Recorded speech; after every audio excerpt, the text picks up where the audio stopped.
Hey, good morning, trekkers. Saturday, December 4th, about 10 o'clock in the morning, and it is 23 degrees.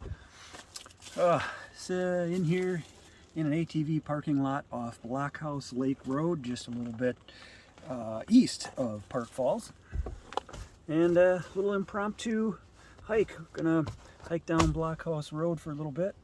And there's a couple of trails, one of which I want to try to find it to its end, but I am a little time compressed today, so I don't know if I'll make it all the way out there this trip, but hey, we'll take you along for the ride, so to speak. All right, well, let's go.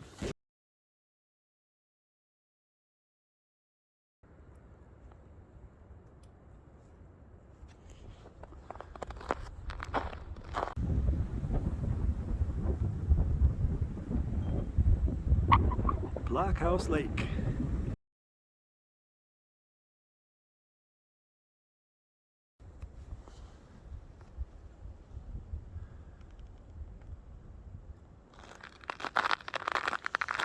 Walking down the road here and come across these footprints coming out of nowhere. So you follow them down into the ditch, and there is this spine of a deer. So the guy gutted his deer, skinned it, decided I'm not taking that home.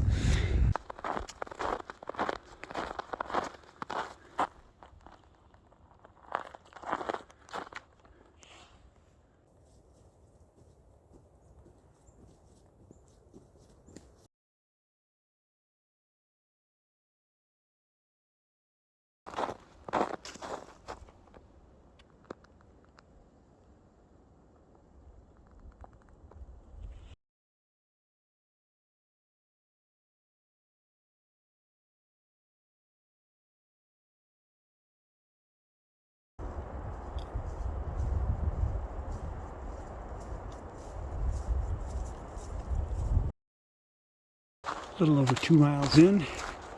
Well, right from the get-go on this forest road, I've been following 3 sets of tracks.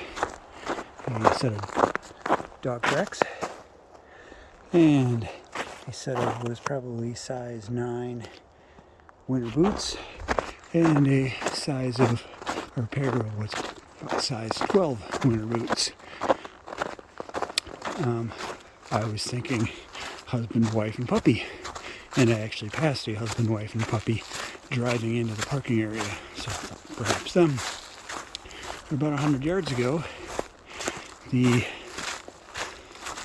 size 12s made their turnaround, and size 9, while there's tracks going in both directions and the dog is going in both directions, they have continued on. Should be interesting. Well, this hike was sort of planned, and if I make it back all the way to where I think I want to go, I think round trip, it's around 8 miles. Maybe a little less. Hopefully I have time for that. I should.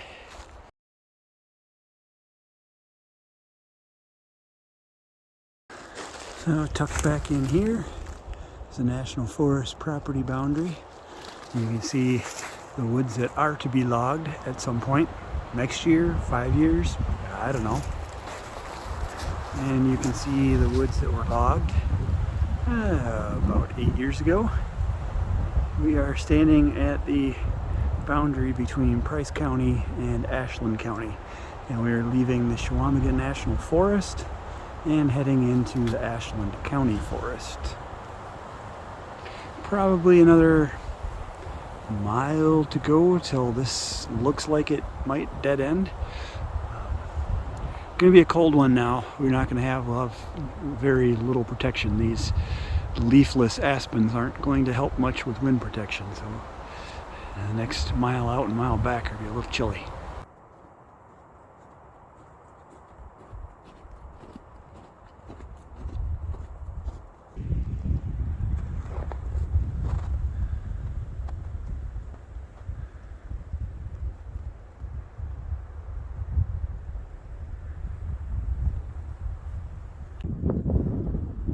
Yeah, I don't know either. You're digging something out of there at some point. It's a little hard to see, but off to my left, ride 5 mounted cowboys. No, wrong story. There's like a little marshy pond or lake down there. And we're up on top of a hill, and over here is a wetlands that I think drains down into Blockhouse Lake. They could be separated, I don't really know. And you clearly can't see it here, but through all of those trees, it drops off precipitously as well, a good 30-40 feet, and have a large wetlands on that side. And I think that's what happens up here, is you go up to a certain point and then you're done because it's all wet.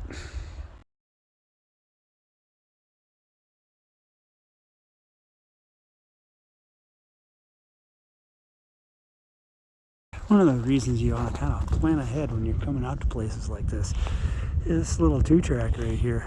Looks inviting, and on the way back, boy, it could be a shortcut.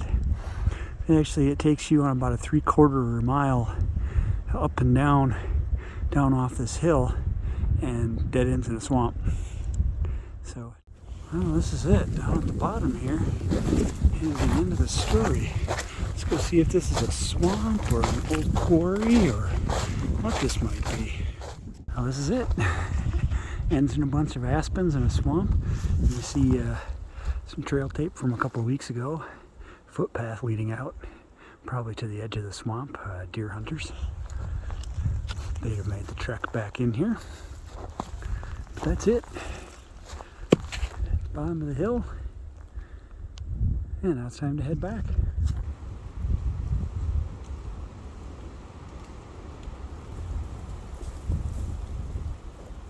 You can go about across back into Price County and the Chequamegon National Forest. That just rolls off the tongue, doesn't it, when you face the frozen Chequamegon. Well, an interesting hike. And it ain't over yet, because we're taking an alternate route back once we get to a certain point here. But it was an interesting hike. It lived up to my expectations. My expectations? Oh yeah. You know, you come out onto these little trails and there weren't spectacular views. Heard a blue jay, scared up a grouse. And that's it. No deer, no bear, no moose, no elk, no people, no helicopters. So what was interesting, honestly, that right there, that was very interesting for me. We crossed a county boundary. It's not a big deal, but when you're out here, there's a couple of ways to approach it, and typically in a hike of this length, 7.5, 8 miles, I'll do both. One is you just kind of let your mind wander. You sink inside your head and you do whatever. And back when I really got into hiking, 2013, 2014, 15, I did a lot of that. There was a lot of introspection on these hikes, a lot of Thoreau and Walden type activity going on. And well, as I got a little older and spent more time out here, oh, I have to take a break. This is just fantastic right here. Like the colors, the sounds. You have the gold and the green, the brown, a little bit of sun peeking through, the white of the snow. Just this is serene, comforting.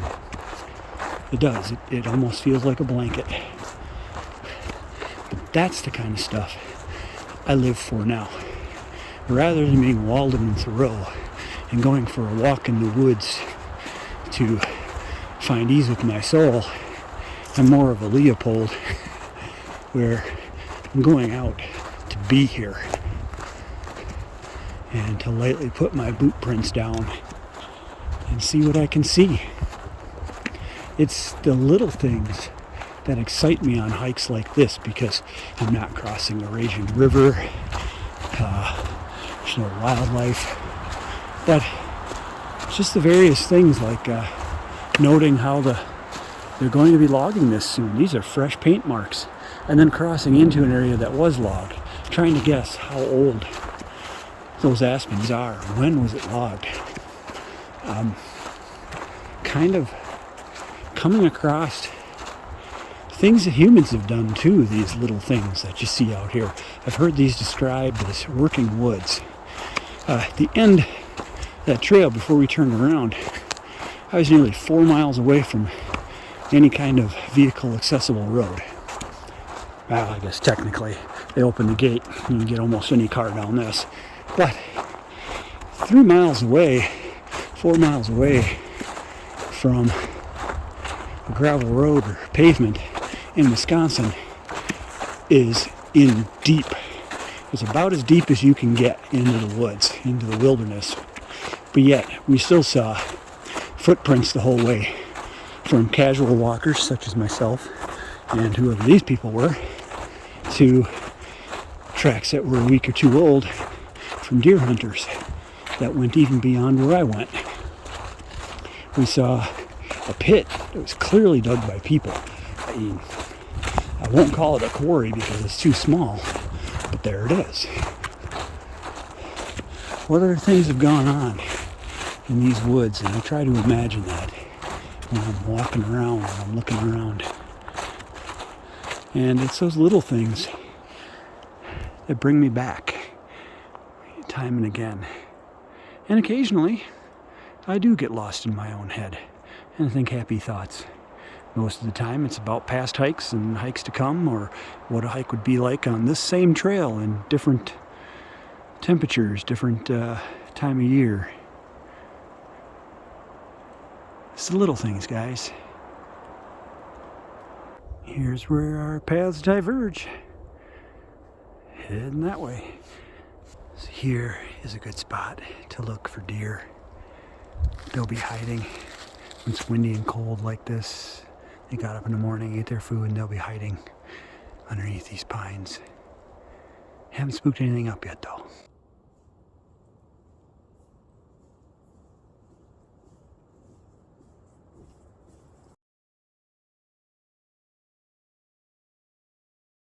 Well, the path degraded quickly from a 2-track to basically a walking trail. And it's going to be interesting finding the way as we go out, but I'm not worried. But check this out.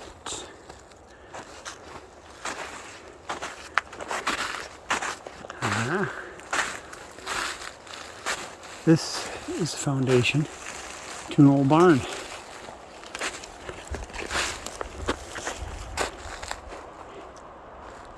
Yep. Wow. Unbelievable. Yeah. And over here looks like another structure, another foundation.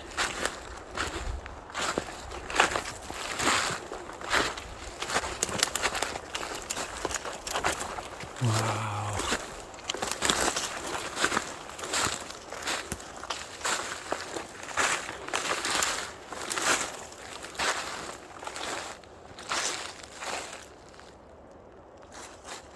Way too cool.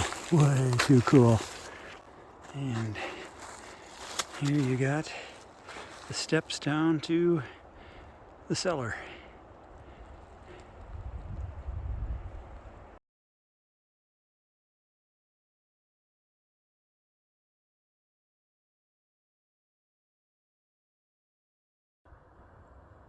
This has become one of my favorite signs. Now we're back on the road. It's less than a mile, I think, back to the parking lot, and that will do it for today's hike. This was a really good one. Exceeded expectations. And I hope you got a little bit out of it too. The idea is to hopefully inspire you to come out and do likewise. And if you take pictures and videos, share them with me. I live for that stuff.